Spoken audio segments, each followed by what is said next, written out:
Hi everyone, एक बार फिर से आप सभी लोगों का स्वागत है SSC CGL 2024 prelims paper solution की हमारी सीरीज में, जिसमें हम आज की इस वीडियो के अंदर कवर करेंगे 25 सवाल रीजनिंग के, जिन्हें पूछा गया था 17 सितंबर की शिफ्ट नंबर 3 में।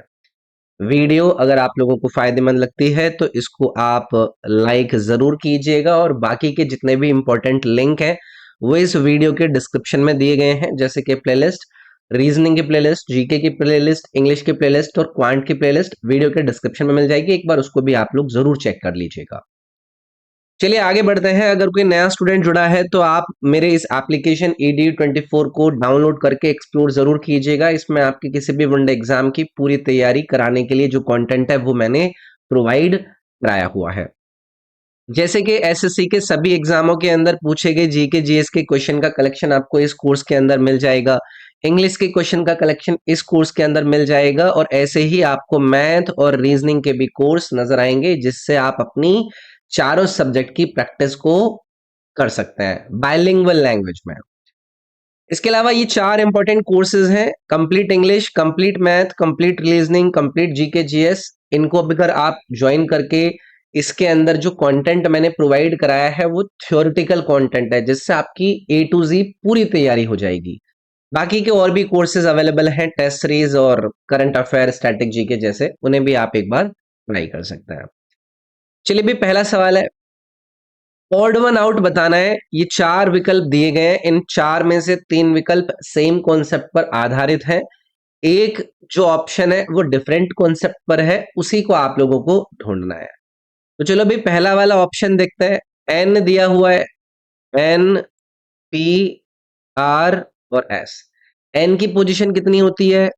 14 होती है। पी कौन से नंबर पर होता है? 16 पर। आर कौन से पर होता है? 18 पर। और एस कौन से पर होता है? 19 पर। यानी कि यहां से यहां +2 हुआ, यहां से यहां +2 हुआ, और यहां से यहां +1 हुआ। फिर उसके बाद सेकंड ऑप्शन देख लीजिए, के एम ओ पी। ए की पोजीशन क्या होती है? 11, एम आपका 13, ओ आपका 15 पर, और पी आपका 16 पर। तो देखो ये +2 हुआ, ये +2 हुआ, और ये +1 हुआ। तो पहले और सेकंड ऑप्शन में सेम कॉन्सेप्ट यूज हुआ है। अब आ जाइए आप थर्ड ऑप्शन में, U, V, X and W. तो इनकी अल्फाबेटिकल जो पोजीशन है वो पता होनी चाहिए। यू आपका 21 नंबर पर होता है, वी आपका 22 पर, एक्स आपका होता है 24 पर, और डब्ल्यू आपका होता है 23 पर। तो देखो भाई यहां पर +1 हुआ है, यहां पर +2 हुआ है, और यहां पर -1 हुआ है। तो जो कॉन्सेप्ट पहले दो ऑप्शंस के अंदर इन्होंने यूज किया था उससे भिन्न है ना ये, तो यही वाला जो ऑप्शन है वो आपका ऑड वन आउट हो जाता। चौथा देखने की जरूरत ही नहीं है, क्योंकि पहले और दूसरे में सेम कॉन्सेप्ट उन्होंने यूज किया था, और तीसरे में उससे अलग मिल गया। चलिए भी एक वर्ड दिया है इन्होंने, म्यूजिकल। म्यूजिकल ये कह रहे हैं कि शब्द म्यूजिकल में प्रत्येक अक्षर अंग्रेजी वर्णमाला क्रम में व्यवस्थित है। इस प्रकार बने नए अक्षर समूह में बाएं छोर से तीसरे अक्षर और दाएं छोर से तीसरे अक्षर के बीच अंग्रेजी वर्णमाला श्रृंखला में कितने अक्षर होंगे? तो पहले इस म्यूजिकल वर्ड को आप लोगों को ये कह रहे हैं कि इसको अल्फाबेटिकल ऑर्डर में अरेंज करिए। तो सबसे पहले क्या आ जाएगा? ए आ जाएगा, फिर सी आ जाएगा, फिर आई आ जाएगा, मतलब जो अल्फाबेटिकल सीक्वेंस बनता है, ठीक है। फिर आपका एल आ जाएगा, फिर आपका एम आ जाएगा, फिर आपका एस आ जाएगा, और फिर आपका यू। तो इन्होंने कहा, how many letters are there in English alphabetical series between the letter, जो कि क्या है? Third from the left. Left से तीसरे नंबर पर आई है, and the one which is third from the right. Third from the right कौन है? आपका एम है। तो आई से एम, आई, जे, के, एल और एम। तो कितने आए इनके बीच में? 3 लेटर आए ना, तो इसीलिए यहां पर आपका ये ऑप्शन नंबर सी करेक्ट हो जाता। बहुत ही कॉमन सा सवाल है, पिछली हमने शिफ्ट के अंदर भी इसको देखा है। भाई यहाँ पर आपको ना दो सेट दिए गए हैं, सेट 1 और सेट 2। तो जो कॉन्सेप्ट इन दोनों सेट्स के अंदर यूज हुआ है उसी कॉन्सेप्ट पर बेस्ड आपका इन चार विकल्प में से एक नंबर होगा, एक सेट होगा, उसी को हमें ढूंढना है। तो पहले सेट वन को देखिए, 17 को इन्होंने रिलेट किया है किससे, 67 से। तो मैं कैसे अप्रोच कर सकता हूं वो मुझे देखना है कि सिचुएशन मेरी कैसे बन सकती है। भाई 17 × 4 आपका 68 होता है, उसमें अगर -1 कर दूं तो मुझे 67 मिल जाएगा। ये एक पहली सिचुएशन बन रही है ना। 21 चौक 84, उसमें -1 कर रहा हूं तो नहीं बन रहा। ठीक है, ये वाली बात नहीं बन रही इसमें। और कौन सा तरीका है? अच्छा, एक चीज और देखो आप जरा यहाँ पर, इस पहले सेट के अंदर अगर मैं 17 की 3 से तो मल्टीप्लाई करूं तो कितना हो गया आपका, 51। और इसमें अगर मैं 16 और ऐड कर दूं तो मेरा 67 मिल रहा है ना, एक बार के लिए। ठीक है, अब इस दूसरे वाले सेट को देखो, इसमें मैं 21 में 3 की मल्टीप्लाई कर रहा हूं तो ये कितना हो गया भाई, 63। अब इस 63 में देखो, 16 ऐड करने पर देखो मुझे 79 मिल रहा है ना भाई यहाँ पर। तो मतलब ये था कि इस सेट में जो फर्स्ट नंबर था उसमें 3 की मल्टीप्लाई ऐड करके आपको 16 ऐड करना है। तो एक एक करके सारे ऑप्शन चेक करने पड़ेंगे। तो पहले आप ये वाला ऑप्शन देख लीजिए, 34 × 3 मुझे करना है। तो ये कितना हो गया आपका, 102 हो गया। और 102 में आप 16 ऐड कर दीजिए तो क्या ये आपका 118 आ रहा है? देखो आ रहा है। तो यानी कि जो पहला वाला ऑप्शन था ना, वही आपका करेक्ट बन जाता। ऑब्जर्व करना होता है, नंबर को अप्रोच करना आना चाहिए, उस हिसाब से आपके ये सवालों को आप और तेजी से कर पाते हैं। चलिए आगे बढ़ते हैं। ये ब्लड रिलेशन रिलेटेड सवाल है। बेस्ड ऑन द अबव, इसमें बताइए कि जे किस प्रकार से रिलेटेड है एल से। तो जे प्लस के यानी कि जे क्या है, मदर है के की। तो जे क्या है भाई, मदर है इसकी, के की। के डिवाइडेड बाई एल, के क्या है, डॉटर है एल की। के क्या है, डॉटर है एल की। तो यानी कि अगर जे की बेटी है तो एल क्या रहा होगा, इसका हस्बैंड रहा होगा जे का। ओके, माइनस टी, माइनस मतलब ब्रदर, यानी कि के, एल क्या है, ब्रदर है टी का। एल क्या है, ब्रदर है टी का। मल्टीप्लाई आर, मल्टीप्लाई मतलब सिस्टर, यानी कि टी क्या है, सिस्टर है इसकी, आर की। तो टी को मैंने सिस्टर बना दिया आर की। ये इस तरीके से बन रहा है। तो how is J related to L, J का एल से। तो जे तो इसकी धर्मपत्नी होगी थी ना भाई, तो वाइफ हो गई ना इसकी। तो सीधे सीधे आपका ऑप्शन नंबर बी बन रहा है यहाँ पर। कुछ नहीं था, सिंपल था। चलिए आइए फिर से ये आपका सेट वाले कॉन्सेप्ट पर दिया, ये सेट वन है, ये सेट टू, जिन कॉन्सेप्ट पर ये दोनों सेट है उसी तरीके से इन चार विकल्प में से कोई ऑप्शन है उसको आपको चुनना है। पहले वाला सेट एक बार पिक करते हैं, देखते हैं कि इसके अंदर क्या सिचुएशन बन रही है, और उसी हिसाब से फिर हम देखेंगे कि क्या वो दूसरे के अंदर बन रही है नहीं बन रही है।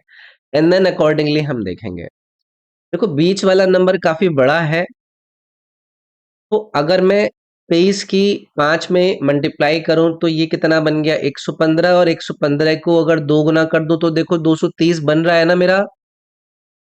ऐसे करके सिचुएशन बन रही है।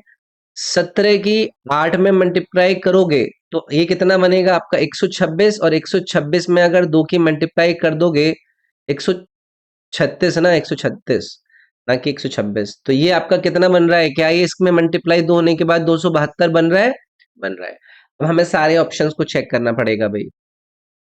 14 पंजे 70, 70 दूनी 140 होना चाहिए, ये गलत हो गया। 18 निम्मा 162, और उसका डबल करोगे तो इतना तो नहीं आ रहा है। 16 सत्ते, 16 की 7 में आप मल्टीप्लाई करो और उसके बाद डबल करोगे तो 336 तो नहीं आ रहा है ना। 19 अट्ठे, ये वाला सही बैठ रहा है ना। ये वाला मेरे ख्याल से 152, 152 का दो गुना करोगे 304 मिल रहा है ना, ये वाला ठीक है भाई। 19 अट्ठे कितने होते हैं, 152 होते हैं ना, दो की मल्टीप्लाई करोगे तो 304 मिल रहा है ना। तो ये वाला जो ऑप्शन नंबर डी है वो आपका करेक्ट हो जाता है। कैलकुलेशन करना है, आंसर आपका निकल आएगा। चलिए भाई, ये फिर से वैसा सही सवाल है, जैसे ये सेट है, जैसे ये सेट है, वैसे ही इन चार विकल्प में से भी एक सेट है, उसके बारे में हमें ढूंढना है। तो कोशिश करते हैं यार, है ना। ओके, देखो जरा इस बार इसमें देखो, इसमें 5 आ रहा है ना।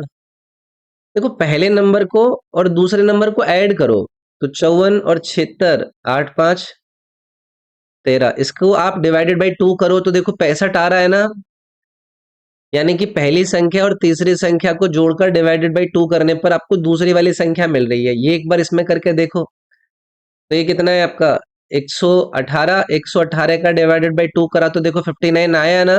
तो आपको पता चल गया कि क्या कॉन्सेप्ट इनके अंदर यूज हुआ है।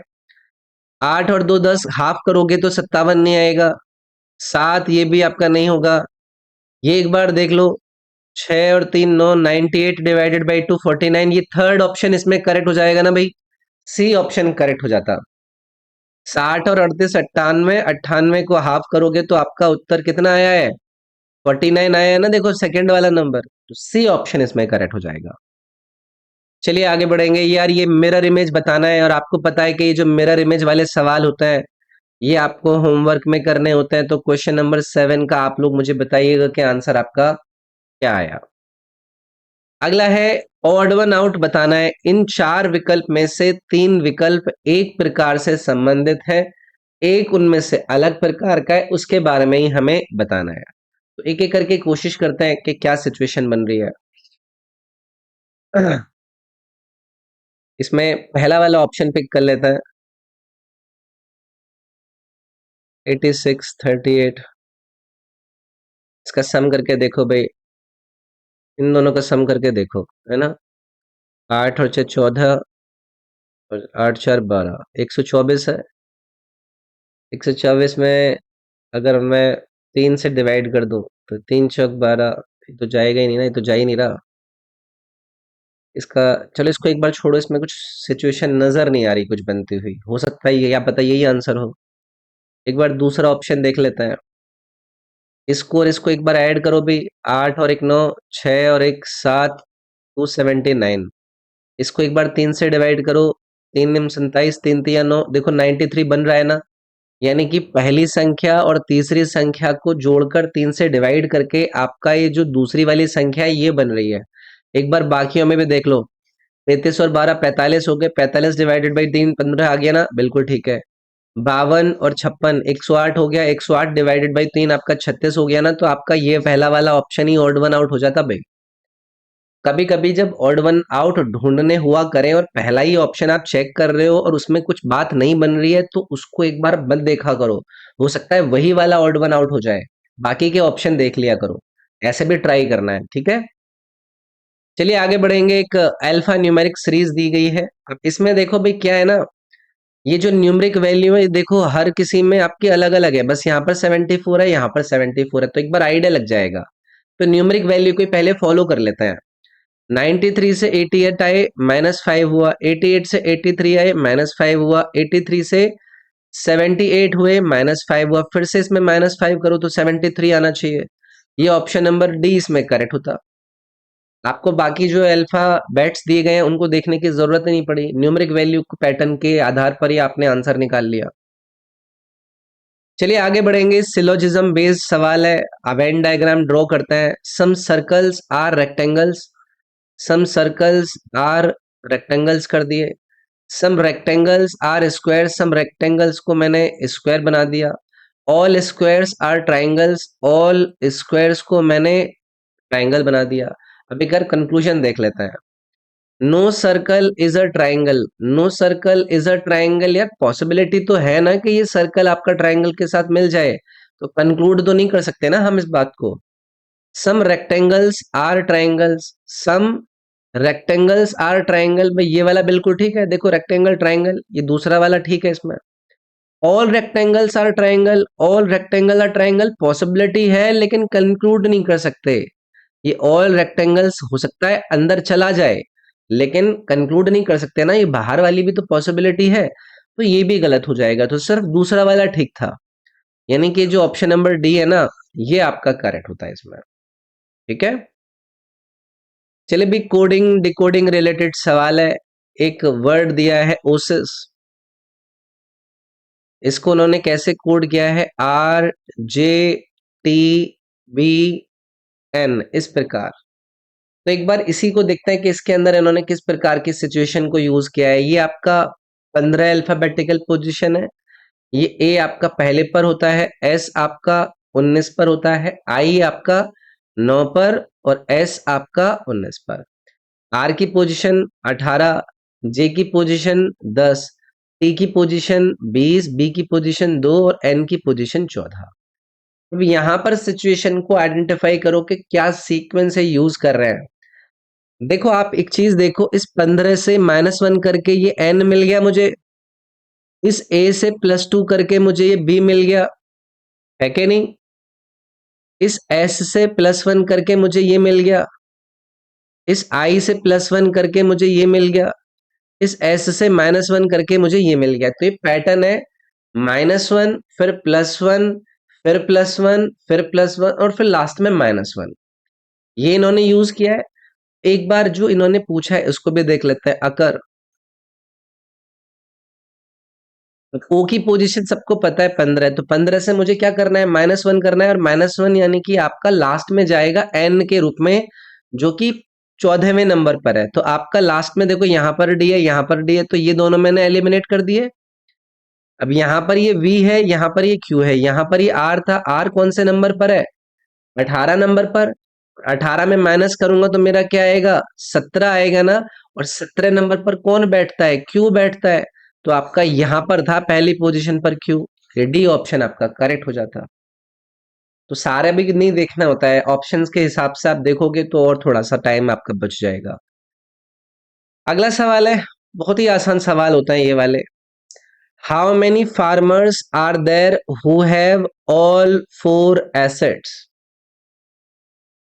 अरे बाप रे, तो इन्होंने पहले देखना पड़ेगा कि डायग्राम के अंदर जो अलग अलग शेप हैं वो क्या दर्शा रही हैं। इन्होंने कहा है how many farmers are there जिनके पास चारों एसेट्स हैं। तो चलो पहले एक बार फिगर्स को देख लेते हैं। Okay, the circle represent the farmers who own land of more than 100 yards. Circle के अंदर वो फार्मर है जिनके पास 100 यार्ड से ज्यादा वाली जमीन है। जो पेंटागन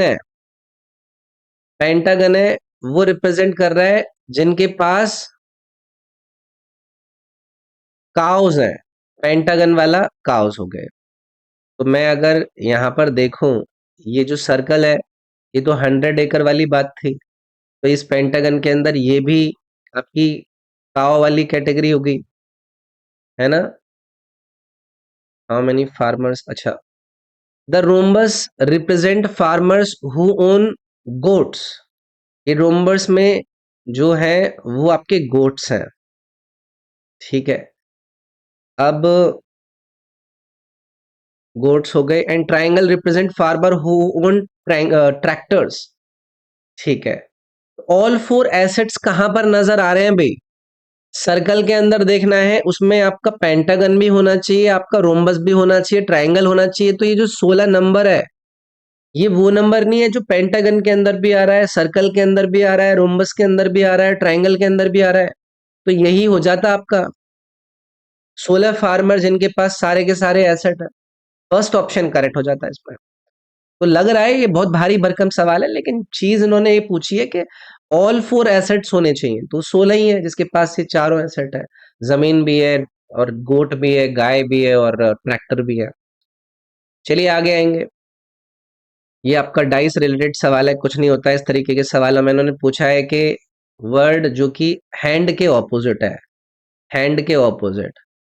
तो भाई देखो, हैंड आपका यहाँ पर था, हैंड यहाँ पर आपका था, और इधर आपका लेग है, इधर आपका लेग है। तो इसका मतलब ये हो गया कि आईज ऑपोजिट हो गए नोज के, आईज नोज के ऑपोजिट हो गए। तो इसका मतलब नोज आप साइड कर दीजिए, हैंड के साइड में ही आपका लेग था, आप लेग को भी साइड कर दीजिए, क्योंकि हैंड आपका इन्होंने पूछा है ऑपोजिट। हैंड के ऑपोजिट में नोज भी नहीं हो सकती, वो भी मैंने बता दिया, ठीक है। उसके बाद देखो यहाँ पर भी नोज है, यहाँ पर भी नोज है, यहाँ पर लेग है, और माउथ के ऑपोजिट में हो गया एंड। तो माउथ के ऑपोजिट में हैंड आपको मिल गया, ये सी वाला ऑप्शन करेक्ट हो जाता है इसमें, ठीक है ना।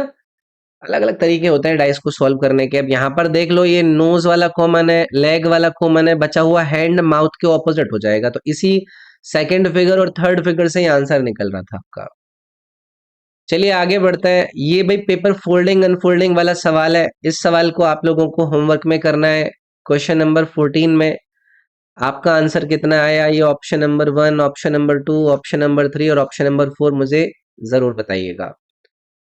अगला है कितने ट्राइंगल्स हैं। ट्राइंगल कैलकुलेशन या फिगर काउंटिंग के सवालों के आंसर भी आप लोगों को मुझे कमेंट में बताने हैं। तो क्वेश्चन नंबर 15 का आप लोगों का आंसर क्या आया, मुझे कमेंट करके जरूर बताएंगे आप लोग। कोडिंग डिकोडिंग का सवाल है। रग RUG को कोड कर दिया EPS से।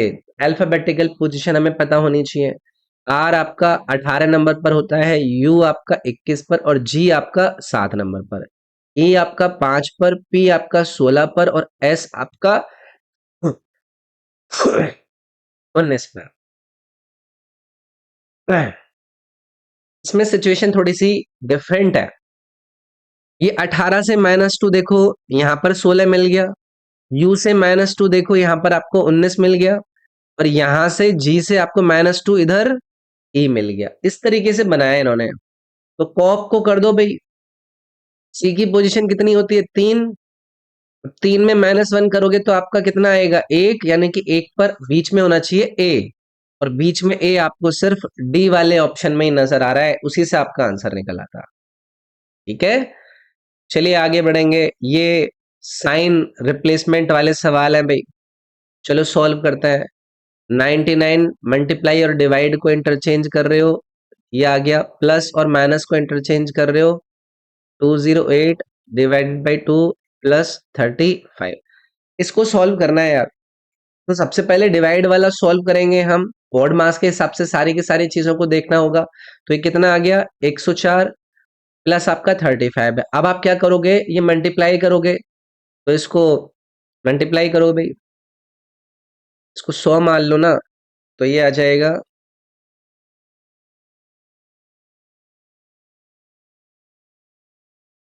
4059। इतना ही आएगा, एक बार आप ट्राई कर लीजिएगा, इतना ही आना चाहिए था। अब इनको एडजस्ट कर दो भाई। इस 104 को माइनस कर दो यहाँ से आप, या फिर पहले ऐड कर लो, जैसे भी आपको करना है। तो 9 और 5 14, 9 5 4 9 0 4। अब इसमें 104 को माइनस कर लो, 0 9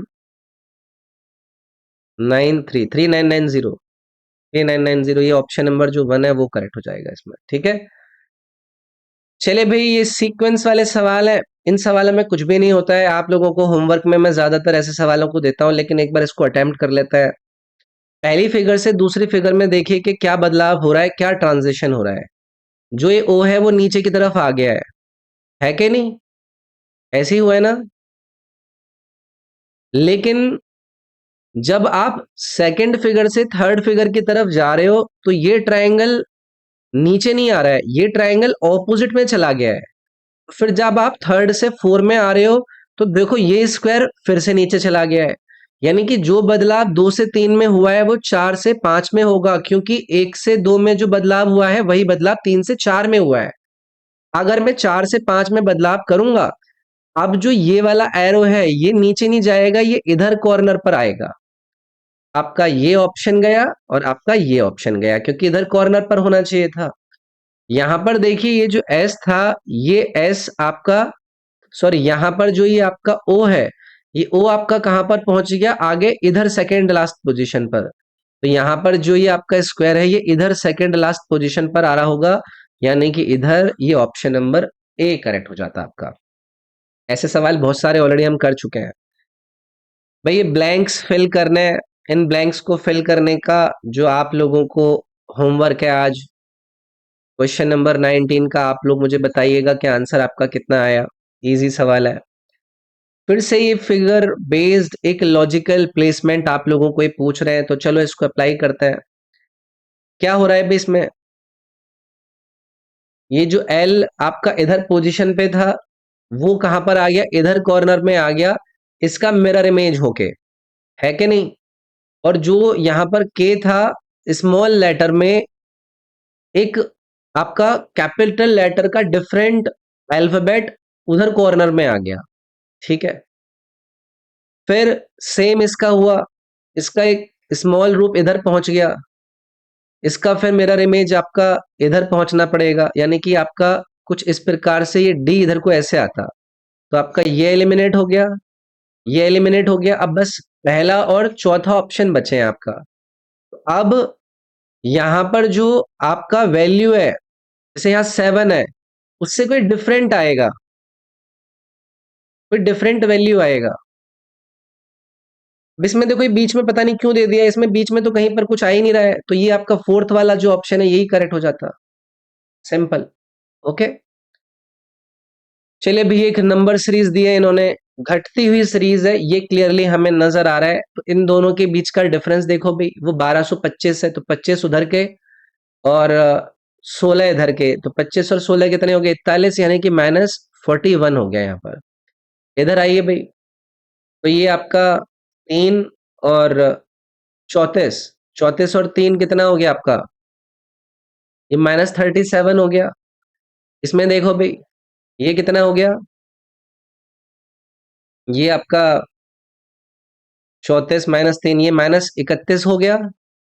इधर देखो भाई, ये 16 और 13, 16 और 13 ये कितना आपका आ गया था, यहाँ पर 31 आया था ना, 31 आया था। 16 और 13 कितना हो गया आपका, 29। अब तो पैटर्न क्या है, 41 और 37 के बीच का अंतर कितना है, 4 का। फिर उसके बाद 37 और 31 के बीच का अंतर कितना है, 6 का। तो पहले 4 का अंतर, फिर 6 का अंतर, तो फिर कितने का अंतर है, फिर 2 का अंतर। या नहीं, वैसे नहीं, देखो ये, देखो ये प्राइम नंबर नहीं है, ये 41 है, ये 37 है, फिर ये 31 है, फिर ये 29 है। 29 के बाद आपका कौन सा आएगा अगला प्राइम नंबर, 23 ना। तो इसमें से 23 माइनस करो भाई, इसमें से 23 माइनस करोगे तो 1064 आंसर आ गया भाई। अच्छा सवाल है, थोड़ा सा यूनिक सा सवाल था। आगे बढ़ेंगे, ये रिलेटेड वर्ड है, मीक और बोल्ड एक दूसरे से रिलेटेड है, तो स्पेंड का रिलेशन बताइए इन चार में से किससे होगा। भाई मीक का मतलब क्या होता है, मीक का मतलब होता है कोई दुर्बल सा, डरा हुआ। और बोल्ड क्या है, जो कि एकदम चौड़ा आदमी है, बोल्ड है, जो है वैसे बोल रहा है, तो ये ऑपोजिट है। स्पेंड का मतलब क्या होता है, खर्च करना, है ना, किसी चीज को खर्च करना। और अगर मुझे इसका ऑपोजिट ढूंढना है, तो मतलब होगा कि मैं इकट्ठा करूं, चीजों को जमा करूं। तो ये होर्ड वाला जो ऑप्शन है, वो इसमें इसका ऑपोजिट नहीं बन जाएगा स्पेंड का, इसका ऑपोजिट दिया गया था, ऑपोजिट रिलेटेड वर्ड थे ये। फिर से यार ये मिरर इमेज वाला सवाल है, मिरर इमेज सवाल आप लोगों को होमवर्क में करना है। क्वेश्चन नंबर 23 का आंसर बताइएगा कमेंट में क्या आया। ये आपकी एक सीरीज दी गई है, लेटर सीरीज है, चलो एक एक करके फॉलो कराते हैं, ऑप्शन देखकर चलना है। देखो इसमें पीपी दिए गए हैं, इसमें एक में ओ है, तो उसको एक बार देखते हैं। जे की अल्फाबेटिकल पोजीशन 10 होती है, एल की अल्फाबेटिकल पोजीशन कितनी होती है। देखो मैंने आपको तरीके भी बताए हैं, वो तरीके याद हो जाए तो बढ़िया है। एन आपका 14 पर, देखो दो दो से बढ़ रहे हैं ना, यहाँ पर 16 आएगा, और 16 नंबर पर कौन बैठता है, आपका पी। तो पी आना चाहिए था, यानी कि ये एलिमिनेट हो गया। उसके बाद दूसरे पर आओ, के जे आई, के की अल्फाबेटिकल पोजीशन कितनी होती है, 11। जे कितने पर है, 10 पर। आई कितने पर है, 9, तो -1 हो रहा है, 8 आ जाएगा। 8 नंबर पर कौन बैठता है, एच, तो एच आएगा बीच में, तो ये भी एलिमिनेट हो गया। उसके बाद ये लास्ट वाले जो लेटर है वो देख लो, टी आर पी।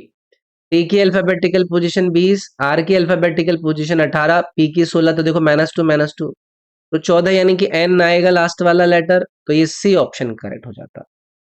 ठीक है, चलिए भाई ये फिर से आपका वो जो साइन इंटरचेंज वाले सवाल है वो दे रखे हैं, वैसे तो होमवर्क में देना चाहिए बट चलो कर लेते हैं। 6 डिवाइड और मल्टीप्लाइड को इन्होंने किया है, माइनस और प्लस को किया है, डिवाइडेड बाई 13 -30। पहले डिवाइड करेंगे, 13 सत्ते 91, 8 6 48, 48 और 7 आपका 55, 55 -30 आपका 25।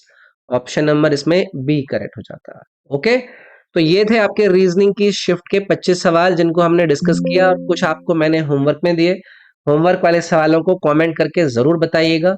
सेशन अगर पसंद आया है तो इस सेशन को लाइक जरूर करिएगा, अपने कमेंट करके बताइएगा कि आपको ये सेशन कैसे लग रहे हैं और अपने फ्रेंड्स के साथ इन वीडियोस को आप शेयर भी कर सकते हैं। इस चैनल को अगर आपने सब्सक्राइब नहीं करा हुआ है तो सब्सक्राइब ज़रूर कर लीजिएगा, सो दैट कि आपके मेरे बीच के में जो बॉन्ड है वो रेगुलरली बना रहे और कोई भी अपडेट अगर मैं लेकर आऊँ वो आपसे मिस ना हो। बाकी ये मेरा एप्लीकेशन ADU24 है, एक बार इसको डाउनलोड करके ज़रूर देखिएगा। और अगर आपको अपनी तैयारी कंप्लीट रीजनिंग की करनी है तो मेरे इस ऐप के ऊपर, मेरी इस वेबसाइट के ऊपर आपका रीजनिंग का कॉम्प्रहेंसिव कोर्स अवेलेबल है, एक बार उसको भी ट्राई करके देखिएगा। बाकी मिलते हैं अगली वीडियो में, इसमें इतना ही। अपना ख्याल रखिए। Thank you. Take care. Bye bye.